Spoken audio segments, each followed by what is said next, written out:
Welcome all. Thank you so much for your patience. I'm Sheldon Drucker. I'm fortunate to be the president of Fairleigh Dickinson University. I want to thank all the students who are here in attendance tonight. I know that you appreciate global education and how it transcends what we do in the classroom and to encompass the world itself. For the past 12 years, Fairleigh Dickinson University has brought to the world, from the world to our campus through the UN Pathways program. More than 100 senior diplomats and UN officials have come to campus for these special events, each of them bringing unique insights and experiences. These diplomats have opened the door to the world for you, but only you can decide whether you want to walk through and become engaged in global concerns. Tonight's conversation, focusing on the life and work of Nelson Mandela, will reveal how difficult and also how dangerous walking through the door can be. Special thanks to Ambassador Mamabolo for being with us and sharing his important message. Special thanks to Provost Abrams for traveling across the continent to join us. I know this event has great personal meaning to Provost Abrams. He's had a special relationship with Nelson Mandela, and so we're very grateful for his presence. We all can't be Nelson Mandela, but we all can take our own journey, challenging ourselves and allowing ourselves to be challenged by the world, aspiring always to be our better selves and our best selves. Thank you again for coming this evening, and please enjoy this very special evening. Now I will ask Jason Scorza, Dr. Scorza, who was Vice Provost for International Education, to say a few words and move the program along. Again, thank you for your patience.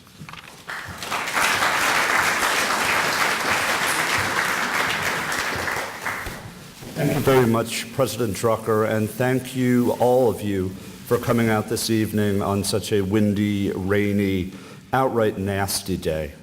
The greatest thanks, of course, are for our honored speakers, Ambassador Kingsley Mamabolo and Cecil Abrams, who will engage in a conversation about the life, the work, and the legacy of Nelson Mandela. I will dispense with reading the CVs of the honored gentlemen in the interest of time. I would ask that you give them full attention, and those of you, for purposes of the ground rules, who would like to ask a question, we'll have some time for that at the very end. Take it away, gentlemen. Thank you. Good evening, everyone. As you have heard, I've traveled from Vancouver to be here. When I left Vancouver, it was raining, so that's normal. And when I arrived in New Jersey, it was raining, except you had more rain than they have in Vancouver. So those students who are thinking of transferring to our campus, we have less rain, so please come.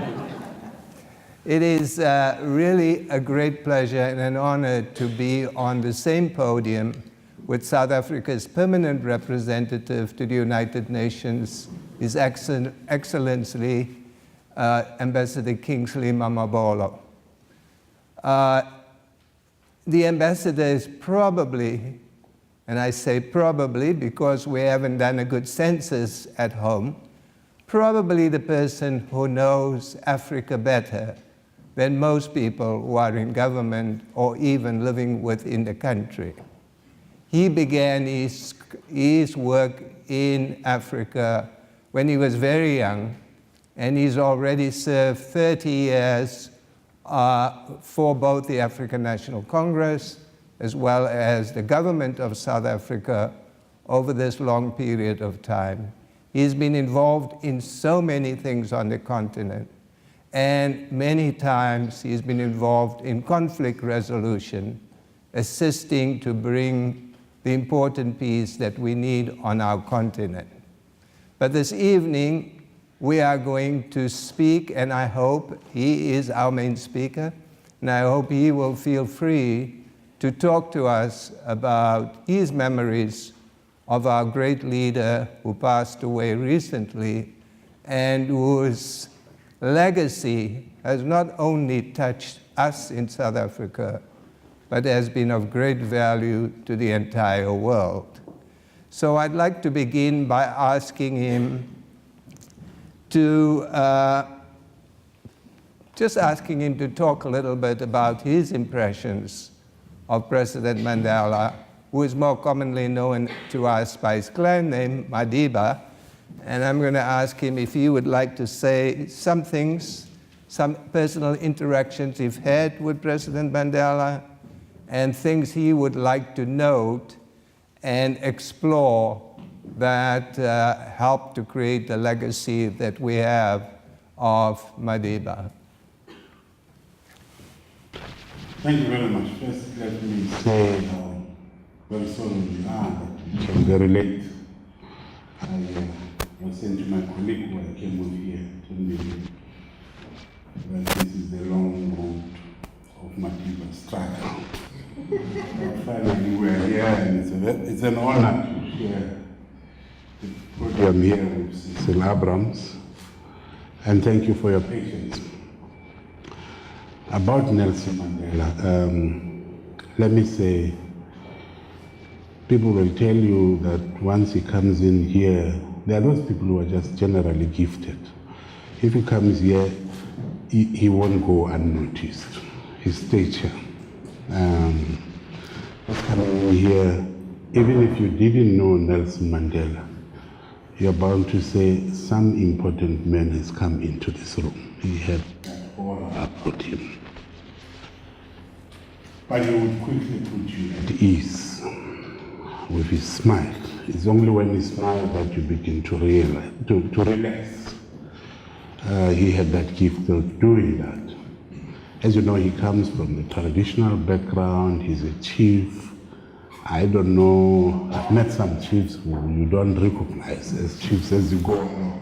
This one you did. Very humble, down to earth. He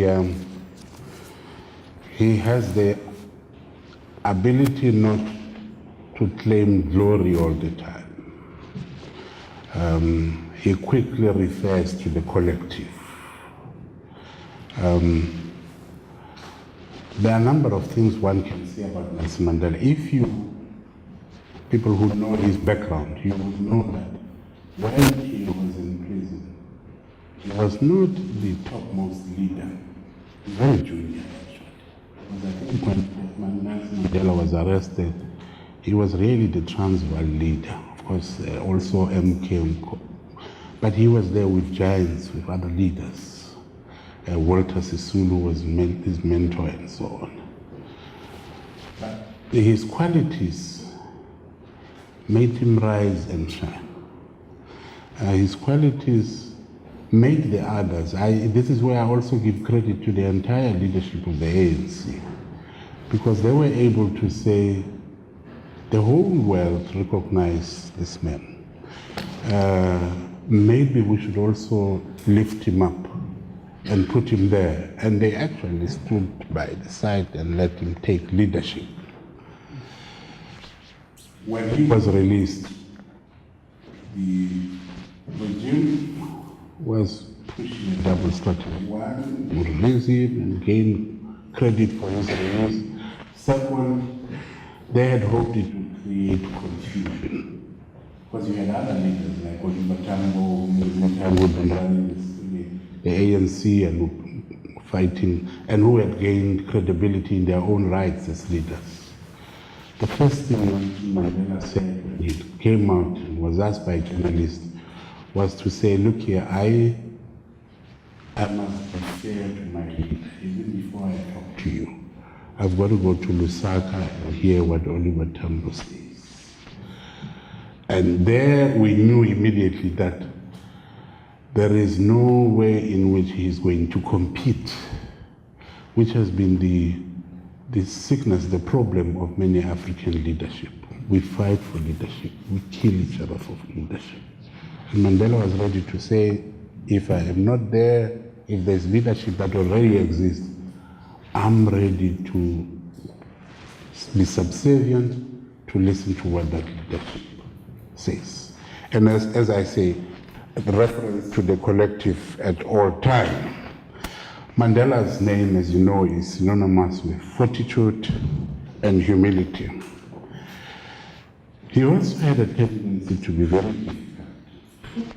He can be stubborn if he is persuaded that what he stands for is correct.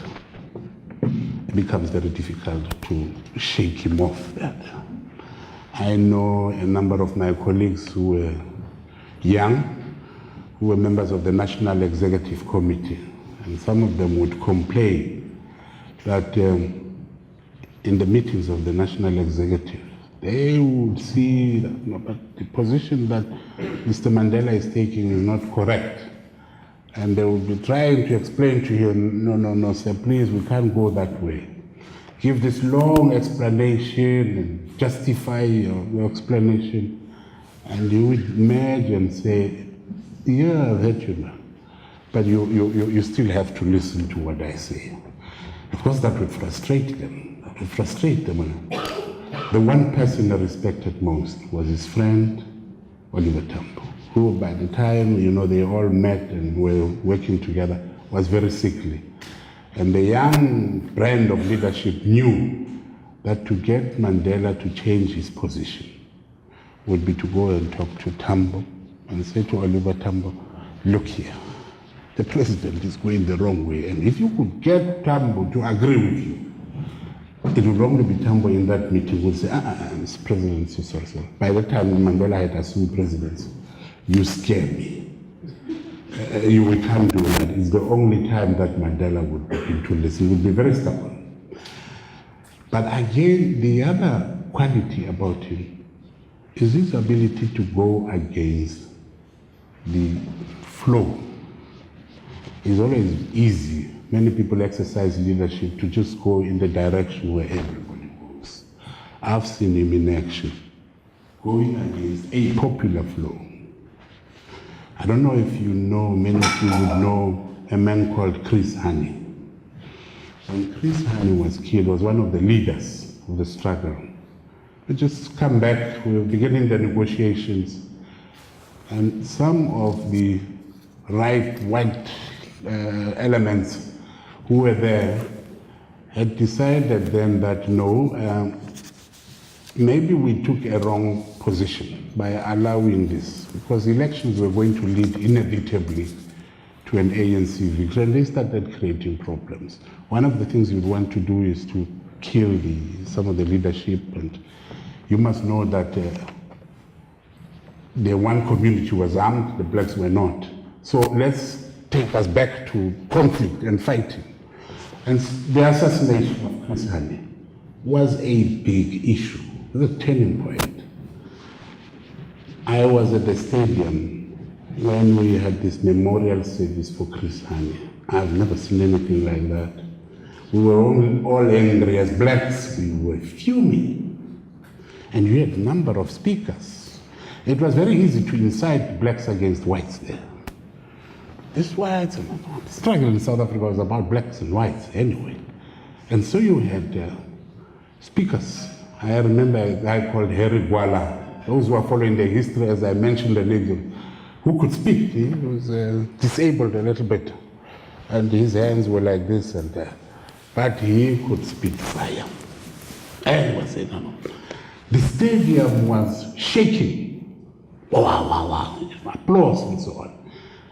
And seated in that crowd of thousands of people, I had the feeling when we leave the stadium, the manner in which these people are angry, we're going to be cheering any white person we come across in the streets. That was the mood. Mandela had to stand in that crowd and persuade them the opposite direction. And having spoken after a person like Harry Gwala, my colleague here will tell you, that man is an orator, he can speak. You had to stand and speak against a crowd almost entirely moving, all of it moving in one direction.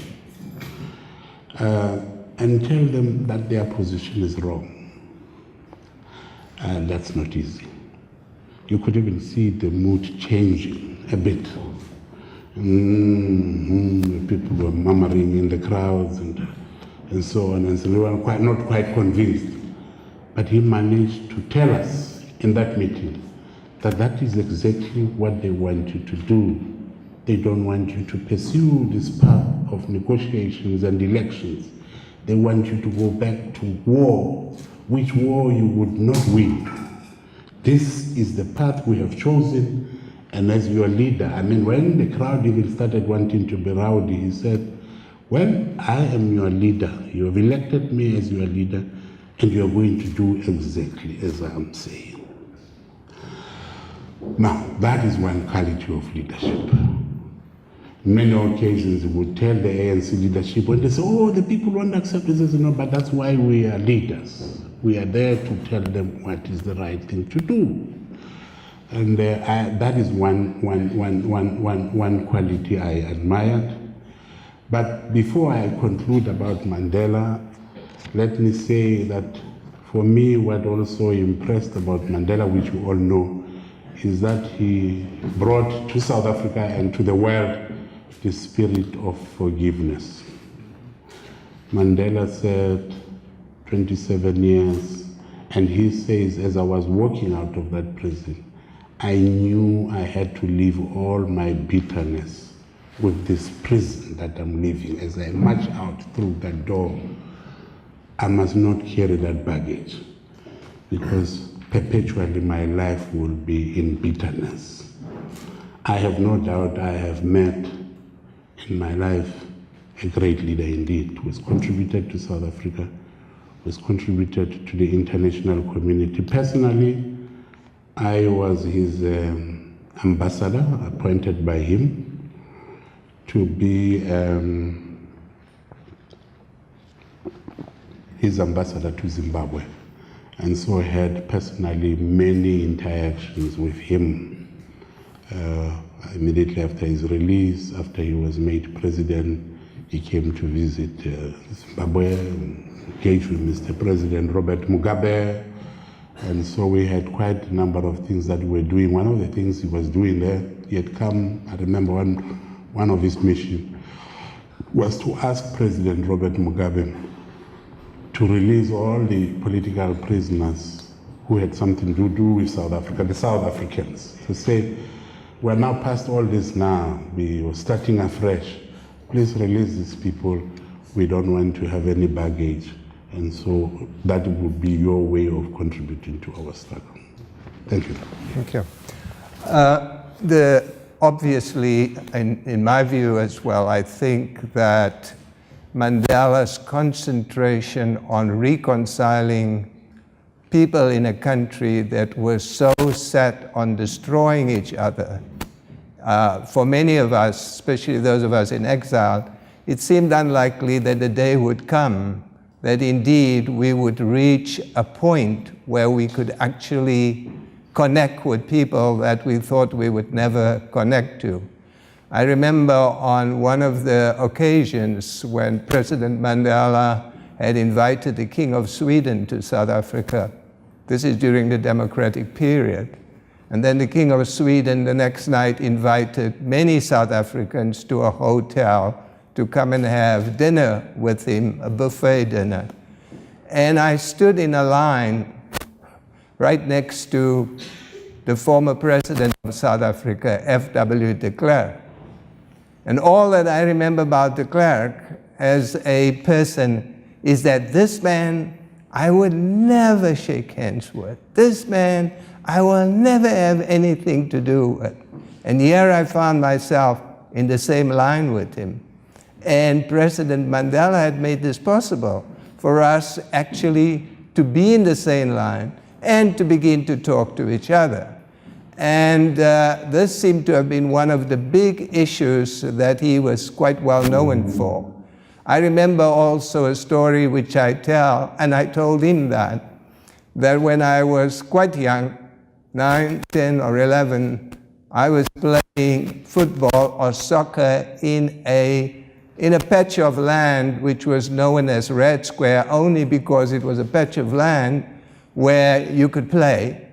It was all sandy. It was actually in a suburb of Johannesburg called Fordsburg. And this, because the sand was red, it was dubbed a Red Square, as if we were also part of those people who opposed the government. But we were playing soccer. But every Sunday afternoon, a group of men would come with bull-horns, and they would address the crowd about apartheid and the need to bring an end to apartheid and the need for the people to participate in that situation. Now, as a young boy, having my football game or my soccer game being disturbed by all these men was like they were creating war for us young people. So I was very belligerent and wonder why are you doing it and so on. And the speaker of the day was Nelson Mandela. Many years later, when I left exile and I went to the University of the Western Cape and I was being inaugurated, President Mandela decided to come to the inauguration.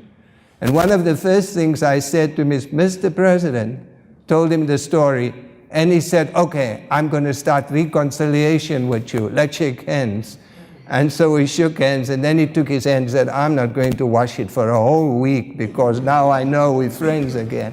And this was the kind of thing the ambassador just spoke about. He had quite a great sense of humor, the ability to disarm you, even though in great tense moments in places, the president always had a way of finding a place where he could talk to the people and bring them along. President Mandela was deeply interested in education, and I wonder if the ambassador would want to speak to us a little bit about the president's interest and his ability to affect so many changes that today South Africa is well on the way to bringing about literacy to all of its people, and obviously without education, we are not going to move forward.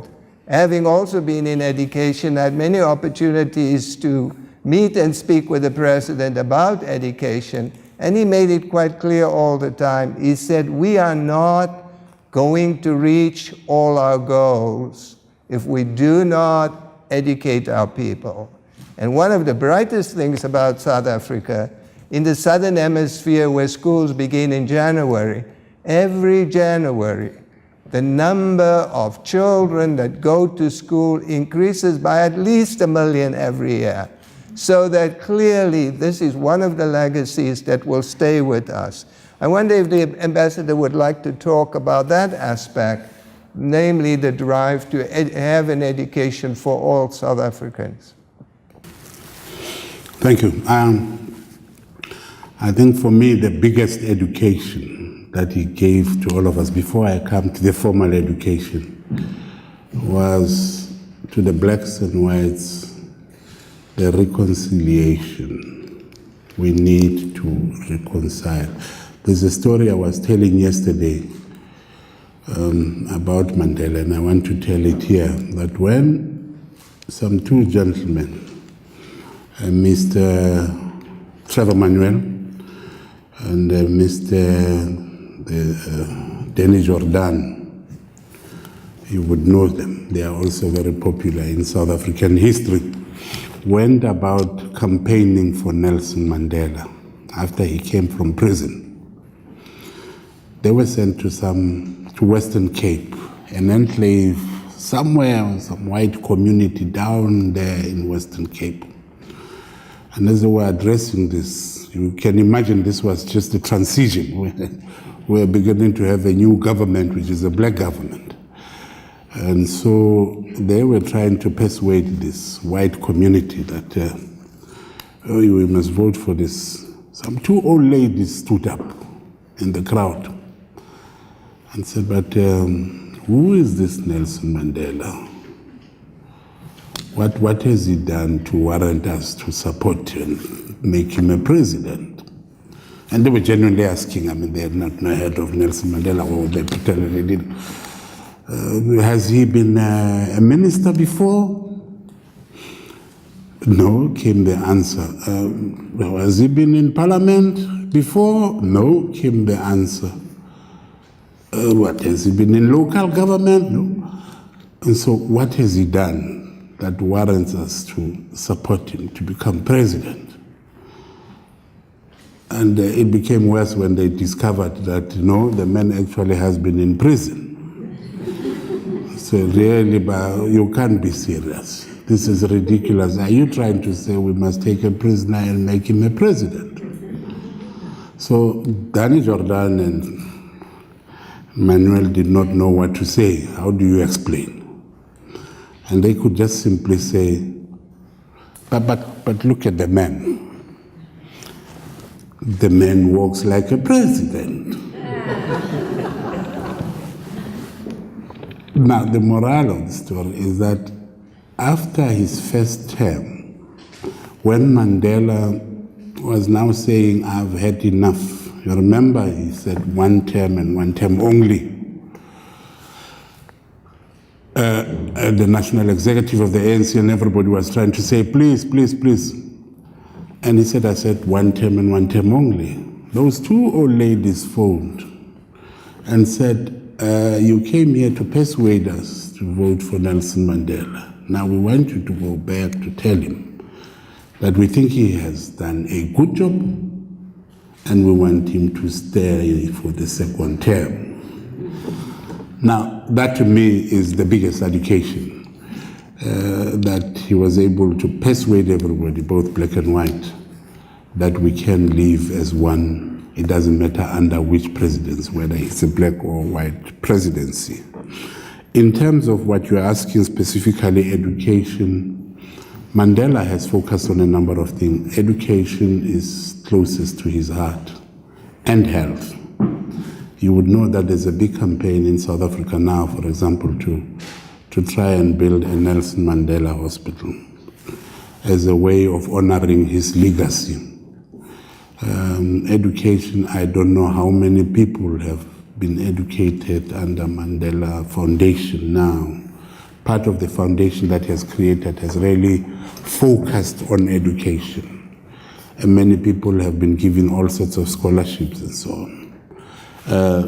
I think Mandela recognized one thing, that he has been able to bring political freedom to South Africa.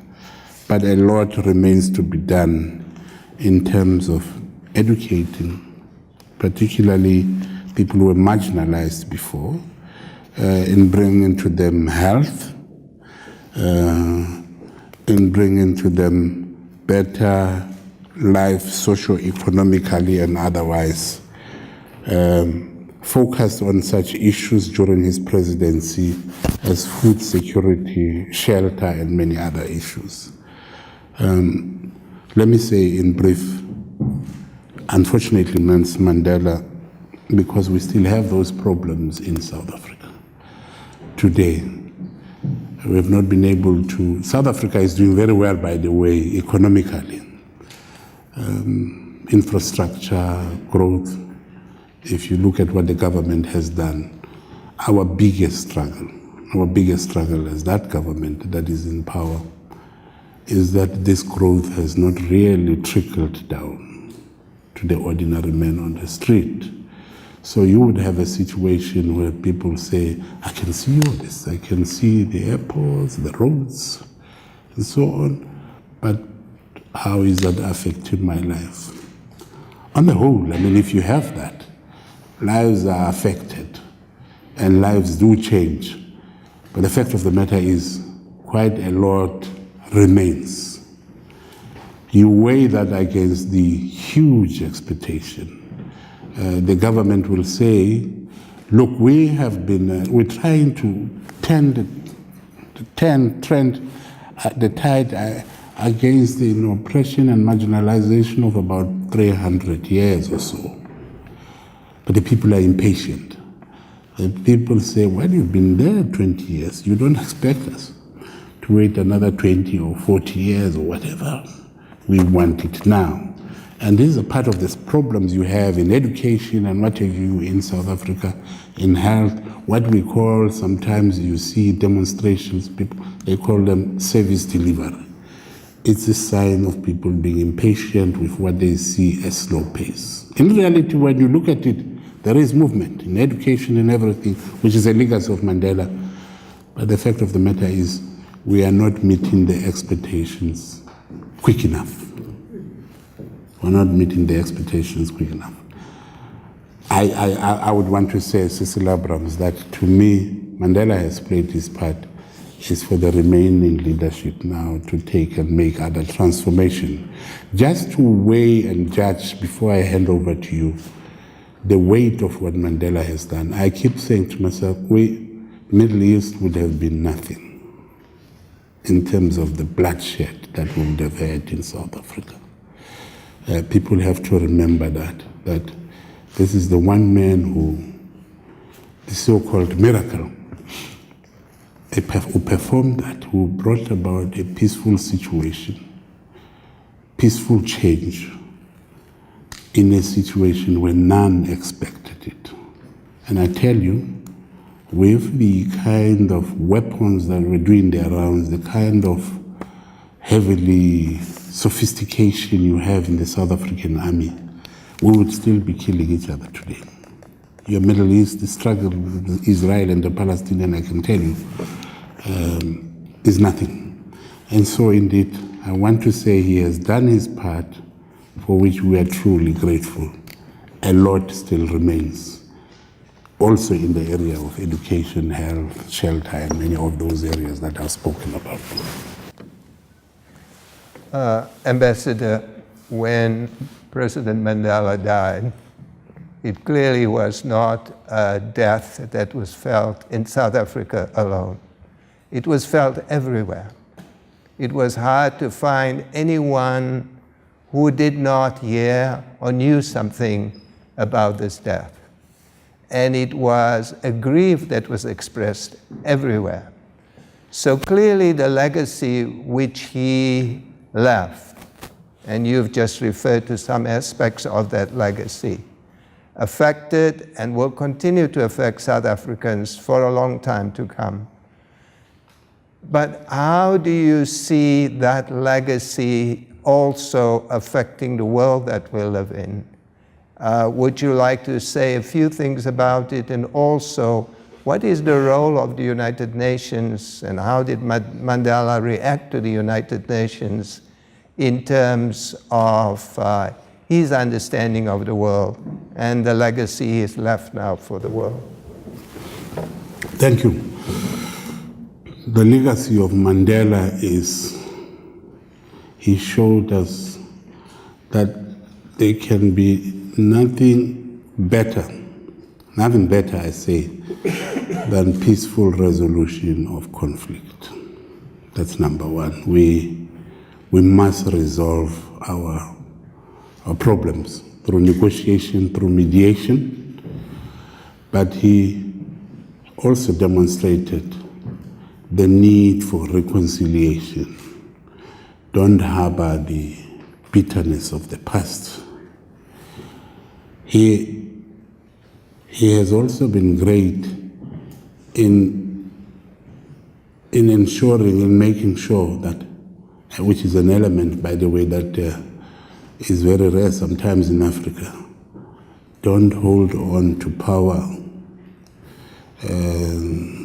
hand over to the others. Democracy, emphasis on democracy, democratic change, and so on. By the way, he had the chance still to continue the second term. He could have gone. And he said, look, I'm an old man, and I'm a man of my own weight. When I came in here, I said one term, and one term only. And I am not going to go against that. It's a commitment that I have made, and it's a commitment I'm going to honor. And he went to the AU meeting, and in fact, in that meeting, I recall, invited other presidents who were elderly in the continent to follow his example, to say, let's leave the young ones to take over I know that some were not quite happy because you had then some of these presidents who've been there for a very, very long time in the African continent who resist change. In the United Nations, there's a lot that Mandela has left us. First, we commemorate his day. It brings us together. The one thing I must say about Nelson Mandela is that as we negotiate anything that has to do with Nelson Mandela, you don't have anybody opposing. This is one time where everybody agrees. In most cases, and I've come accustomed to this in the United Nations, we fight over every little thing. This is the one time where when you mention anything that has to do with Nelson Mandela, we're all agreed. We are actually going to be negotiating a resolution now, which is recognition by the current President of the General Assembly, that we must think of a prize that must be given internationally in honor of Nelson Mandela. And I must tell you, we're going to have very little resistance to that because people acknowledge that this is one man internationally that we must recognize. We have a Mandela Day, which is the 18th of July, the birthday of Mandela, which is used to try and rekindle this spirit, to try and make everybody recognize these values, Mandela, the commitments that Mandela made, the values that he stood for, the principles that he stood for. And so we, for once, on that day, begin to focus on the poor in particular, the marginalized, and very important as we look at this post-2015 development agenda. Because Mandela, one of his issues, one of his commitments was to fight against poverty and said we can never be able to say we are free as long as there are kids somewhere else in this continent who die of hunger. We can never be able to say we are free as long as there are children here who die in big numbers before they reach the age of 5. Education, which we have talked about, and many other issues. So that day allows us to look at all those issues. But I think the biggest gift that Mandela has given to the world is the ability to be selfless, to make sacrifices. I mean, to many people, that a person can be in prison for 27 years, who could have been, by the way, successful in his own right. Mandela had already become a lawyer and so on. Even under apartheid, he had done some achievement in terms of education. Chose to forgo all that, sacrificed his own family, and left his children who were very young. And he was a young man himself at the age of 40 years when he went to prison. If you recall the statement he made, I am prepared to die. I was prepared to leave all that to die. I mean, Mandela did not even know that he's going to be sentenced to life imprisonment. The expectation then by the international community was that they were going to be sentenced to death. They were prepared for that. Sacrificed all that, sacrificed his family, which by the way led to his separation of his dear wife, even when he came back. Now that to me is sacrifice, selfless sacrifice, which focuses, which supersedes everything, and say, I'm going to do this, leaving his beautiful wife, by the way, who was just only 21, 22 years at the time, young, sentenced for life. Winnie Mandela was about 20. There's about 20 years gap between the two of them. So the biggest gift of Mandela was the sacrifice for what you believe in, the righteousness of your cause, the justness of your cause. He saw himself, and he says this in his books, saving the nation, not his little family. He looked at a bigger picture. His family was the nation.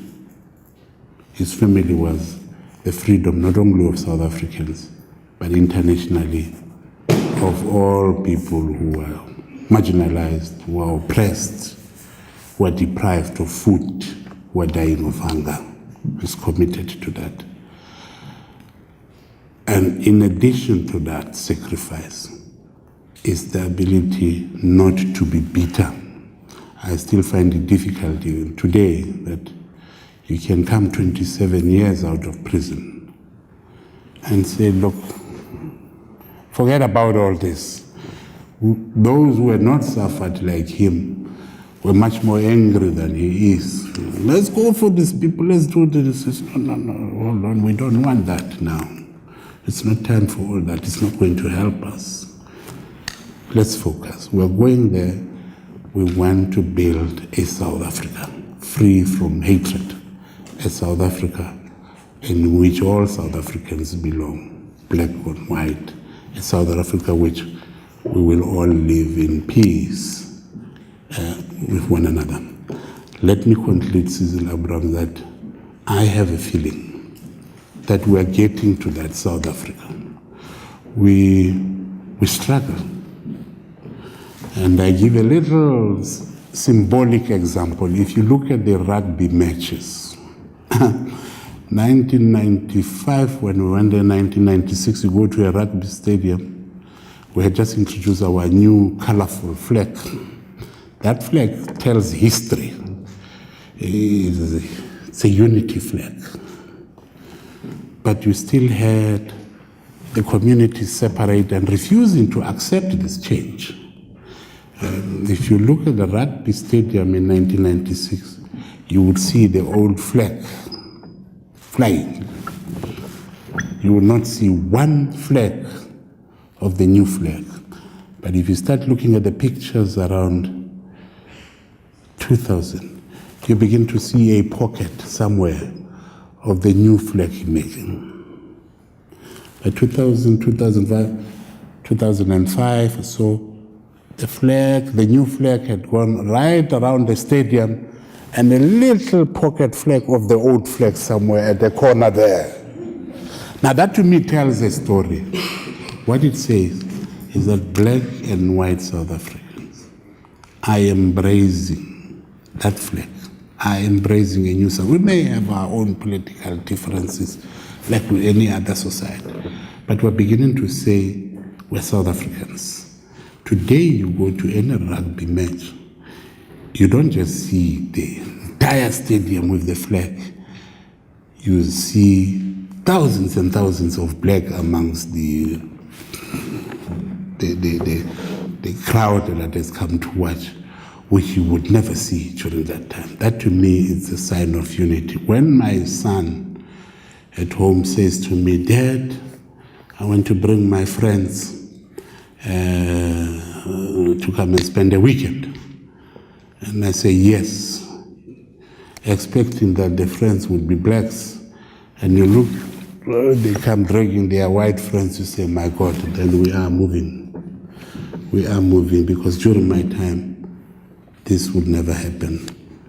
We're not quite yet there in this generation, but I have no doubt that the generation of my child, my children, my son, will complete this Mandela dream. And that's a dream not only for South Africans, but a dream for the international community, that there is no need for discrimination, there's no need for bitterness. We all have a big place to live together.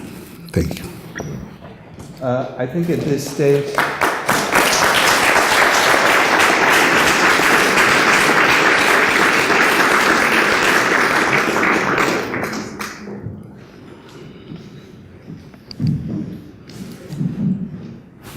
Did you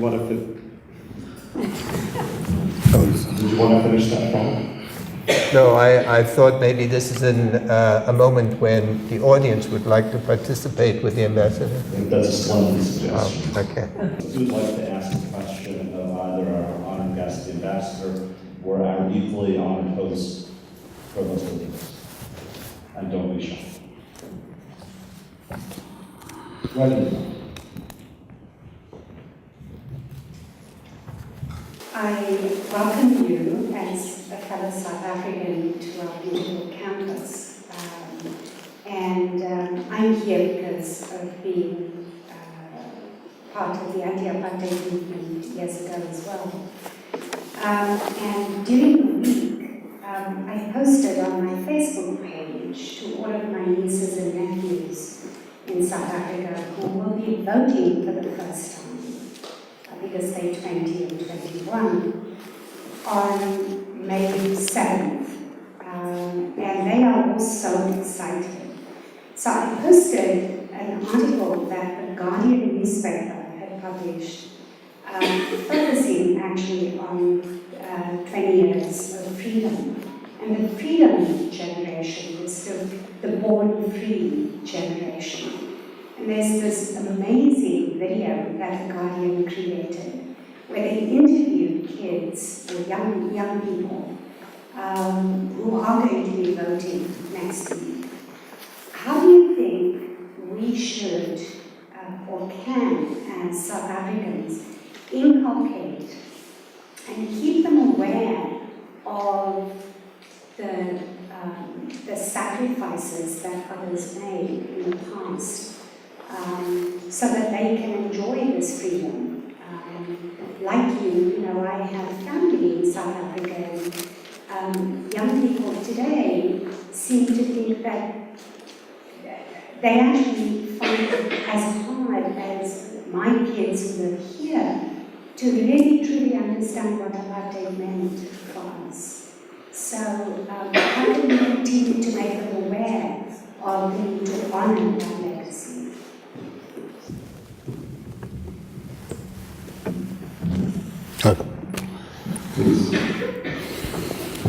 Thank you. Now that's not an easy one. Let me say, to me, the education is important. I always say we need to continue to remember. We must not forget. People say, forget the history. I say, no, we don't need to forget. We need to forgive, but not forget. It's important to know where we come from. As Nelson Mandela said, so that we don't commit those same mistakes again, so that we know this whatever it is bad, and it must never, never again happen in our country, that people will discriminate along the lines of race, and so it's a bad thing. We must know where we come from. The new ones are a bit confused at the moment. They don't know. They keep asking me, some of us, my children, for me, immediate ones are my children. They say, Dad, but why are you people doing this, man? This is so unnecessary. Why are you changing names, for example? As you know, it's a big debate back home about this changing of names of streets and so on. Some say no, it's to try and preserve the culture and the history and to remind the people of what has happened and so on. So really, in short, the education of the new ones is important. But what we also need to teach them is that we need to look forward. We must not hold on too much to the bitterness of the past. These elections that are happening, that it is quite proper and acceptable to debate and differ.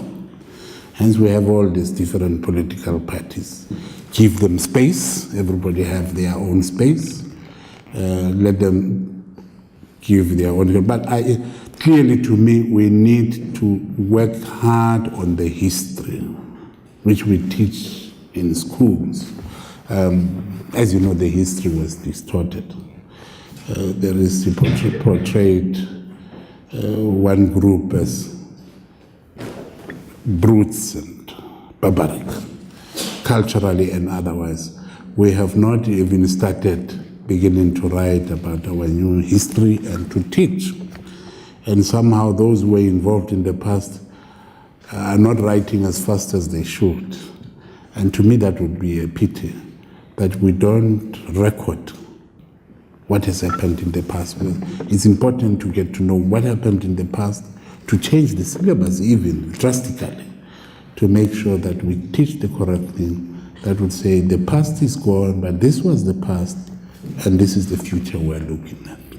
Thank you. Next question, you want to cover and then another young fellow.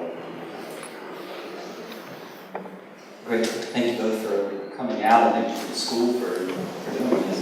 You mentioned, obviously, the importance of his ability to get past bitterness, to get to forgiveness and reconciliation. And you said that there were people who had less to be angry about than he did, yet he was helping them to get past their anger.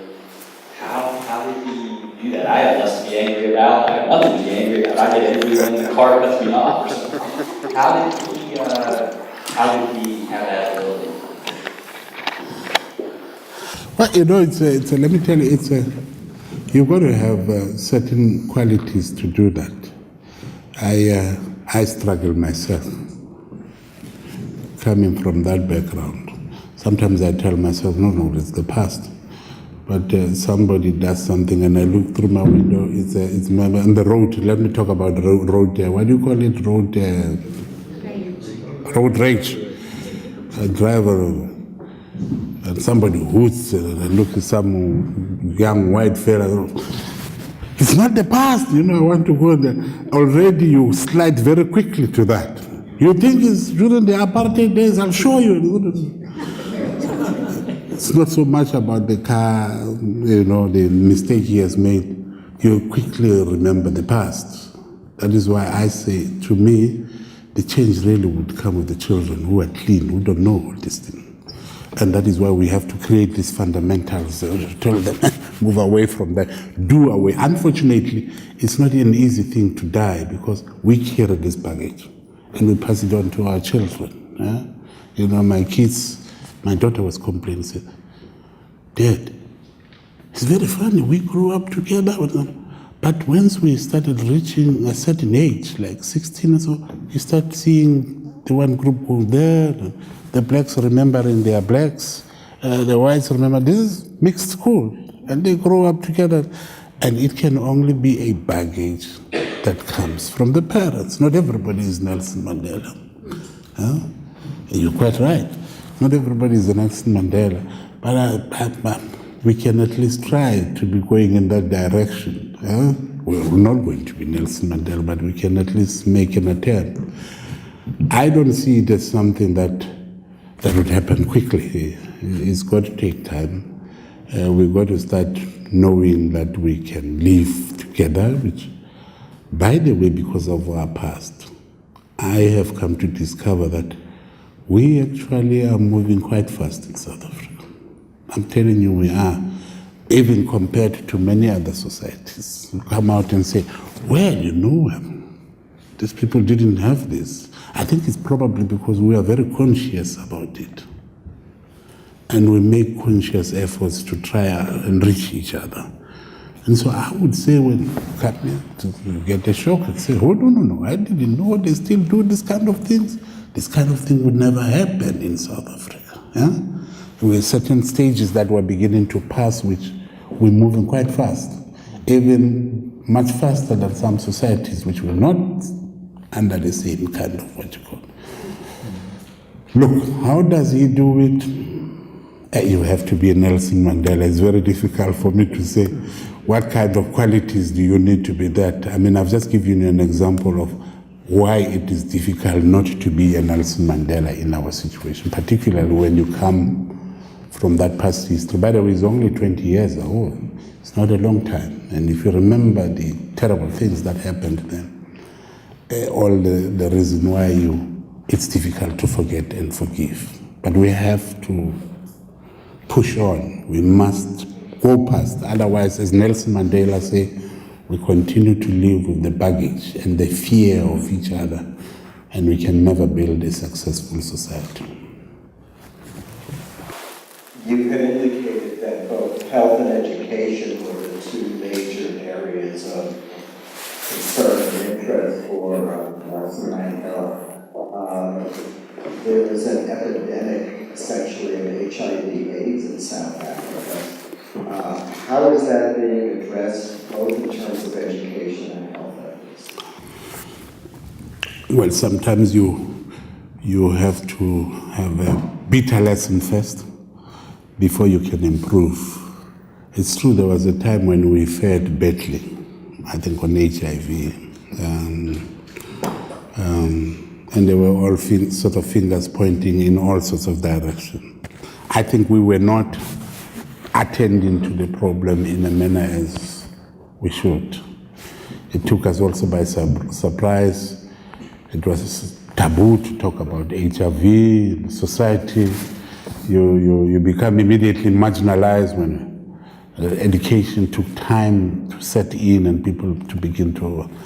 But those who are dealing with the health will tell you South Africa is now doing very well, much more advanced actually than our African brothers, I would say, many of our African brothers in this area, because of the bitter lessons we've learned, which have cost us quite a lot. Because you make a mistake with that kind of thing, it becomes very difficult to turn around. By the time you turn around, so many people have died in the process and so many people have been affected. Now we're actually moving towards trying to see how we can produce some of the antiretrovirals ourselves and how to make them cheaper, because the important thing is to make them cheaper. Otherwise, it becomes service for the rich, and the poor continue to die. If you are HIV and you're poor, you're finished. But I must say we're doing very well, and it's only education, and making this as public as much as possible. You have many people now who come up bravely and say, look, I'm an HIV activist, and so on, and educate people. They are the most effective ones. And I think even when Nelson Mandela's family member died, his son, he actually announced it publicly that he had contracted HIV/AIDS as a way of showing that, yes, in a way it's a disgrace, so the family thought in those days, but on the other hand, it is a lesson to the rest of the population that this happens and we have to do something about it. And the ambassador is right. South Africa has really moved quite a distance ahead. It's just that we began with the largest number of HIV/AIDS persons, so they still have to be treated. It takes a while, but the rate has slowed down immensely. Next question, please. With regard to apartheid, it seems as if it's very simple to cast it as a black versus white conflict, but that's really untrue when you look at South Africa as a whole. There's many cultural groups that go beyond European origin or African origin. In your experience during that period and during the contemporary period, what role did other cultural groups play in terms of the political process in South Africa? What were their opinions in the whole situation? It's almost like a third party in some way. No. The one thing about the organization of Mandela was that it was preaching not black and white. It was saying South Africa belongs to all who live in it, both black and white. And that the one thing we need not to succumb to is to draw our battle lines along or in the same terms that the regime was trying to drag us into, where it's going to be a struggle of blacks versus whites. And I think that political education was important, because indeed you had quite a lot of white people who joined the struggle in South Africa. You will know a man called Joe Slovo and others. You will not agree with him, some would say communist and all that. But there were many of those who joined being white, and some of them became or identified by the regime as enemy number one, which meant they were no longer going themselves according to their own way of defining the struggle. If your enemy number one can be a white person, when you say you're fighting blacks, then there is a problem there. So, but I'm just explaining the extent to which we did have involvement of many whites who fought and participated along the struggle. Apartheid also, of course, tried to divide other cultural groups, the Indians and so on. And there was always bound to be that, because you had degree of oppression. You had the whites, you had this one and this one, and right there at the bottom, the majority, the blacks, the Indians and the coloreds. By the way, the Indians they don't want to be called Indians. They call themselves South Africans of Indian origin. So you had the colored community. Colored community is what you call colored. It's not the same meaning. When we talk of a colored community, we mean the descendants of a mixture of black and white. As when the whites came to South Africa, it was only men, obviously. And later on, children were born, and you had a group emerging from that. That's what we refer as colored. This is a mixture of white and black. But they were better off in terms of their oppression as the others, and the Indians, and so on and so on. And so that degree in the struggle will always define. But you had political organizations which says, no, that is not the right thing. The right thing is just to fight apartheid, which is the system that is bad. Discrimination, whether it's black or white. I mean, Mandela's famous speech himself says, I've fought against white domination, I've fought against black domination. Some people say, they still like, what do you mean black domination? I mean, what he meant is, we will not tolerate any form of domination, be it black or white. And from all those groups, you had big participation in the struggle. It was not, in the end, just a struggle of the blacks and the Africans against the whites. It was a struggle against unjust system for a just and fair play in South Africa. Everybody played a role. Of course, you would have, because of those the kind of degrees out of, maybe the extent, these ones were more than the others. Also, the population, the demography is different. The majority are Africans, of course, and they were the most oppressed. But you also had others, smaller groups, but who participated equally in the liberation of our struggle. Good evening, sir. I see here that you're former High Commissioner to Nigeria, and Nigeria once had the title of Giant of Africa, which it now seems to be losing to South Africa. Do you have any sustainable bilateral relations, South Africa and Nigeria, as it relates to Africa in general, the two superpowers now of the region, of the continent?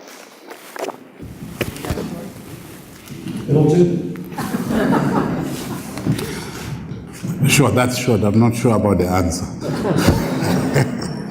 Now, I was going to say, yes, we do. We have a bilateral relation with Nigeria. Nigeria, South Africa play a big role in the African continent. Sometimes there's two countries in the continent, they compete. Naturally, everybody's competing. But I think there's a recognition that the two countries must play a role. And for the continent to pool, you need Nigeria and South Africa. That is well and working together. In conclusion, let me say, we believe in South Africa that the African continent, you need what I would call locomotives, countries that can pool. Nigeria is one of them. Others are incapacitated really, which should be pulling as well. If you take the Democratic Republic of the Congo, with all the resources they have, it's a pity that they are where they are. Sudan, South Africa, Nigeria, Egypt. If you can have those countries functioning well and cooperating, this continent has a bright future. In short, to your answer, yes, indeed. We do work very hard together. Nigeria has already done that. You would remember during the times of Obasanjo and Mbeki, that really changed the way the AU think. That's when you had NEPAD and many other issues coming, largely because of the collaboration and cooperation with Nigeria and South Africa and many others. And even today now, under Jonathan and Zuma, we continue to do so. Thanks. One last question. Thank you, Ambassador. As the former ambassador of both Zimbabwe and from South Africa, Zimbabwe and Nigeria, I wonder if you can help us understand the violence in South Africa against those two communities in South Africa. I'm sorry, I didn't come again. I didn't get the question. Just becoming a long question. Can you help us understand the violence against both Zimbabweans and Nigerians in South Africa? Right. Part of it, the big portion of it, is just sheer thuggery, thieves and crooks. It's not policy, but it also emanates from the scarce resources. When you fight for scarce resources, you do desperate things. Nigerians have come, Zimbabweans have come, but South Africa, everybody has gone there. I think largely because of the constitution of South Africa, which is, by the way, reputed to be the best in the world, but would have all these other elements that people want to go there and certain things would happen. I mean, I say South Africa is the only country where I would see foreigners, maybe some do, but I haven't seen in the continent where foreigners would demonstrate against the government for their rights in another country. It doesn't happen in other countries. They would have launched police, and they would have, particularly that you are not nationals of that country. In South Africa, you see that. You see foreigners going to, because it's said to be their rights. But it's more than the politics, because the leadership, the church leaders and everybody would preach against this xenophobia, we call it. But it's all the poverty. You come and people say, oh, okay, you came here now, you already have this, and we don't have them. Huh? You have been given these things ahead of us. Some of it, we have witnessed situations where some of the people would come and all of a sudden would have money to set up these little shops. If you go to the Cape community there, and what they would do, because they are getting finance from somewhere, and we believe there could be criminal elements involved in that. If you're not careful, you could even have some terrorist elements who send these people, go and set up in South Africa there. I'm just thinking. And these people set up a shop there, and because they must survive and so on, they undercut whoever is around here. The shop here would sell the products much cheaper. Obviously, that would anger the people. So you come here, where do you get the money? You didn't have, and suddenly you have this little shop and you are undercutting us, and they become violent. The criminal element from the South Africans that I was talking about is some people who suddenly remember, we can benefit by creating crisis. We just remind everybody, these people are troublemakers, they don't belong to South Africa and so on. And when they run away, we go and take their property. Huh? And so some people stoke and fan this simply because they are now targeting these things that belong to these foreigners. It's not an easy thing. We're doing our best as government and church leaders publicly and otherwise to fight it. I'm sure it's an issue that we don't tolerate, which also depends on how we educate the population. Thanks. Friends, our evening is come to a close, and with it the 2013-2014 season of UN Pathways. These programs do not organize themselves, and I want you to know I don't lift a finger to do anything about them. But we have a lot of people to thank in the Office of the Campus Provost, the Office of Media Services, the Office of Global Learning, including those present and those absent. So please join me in thanking them and our honored guests.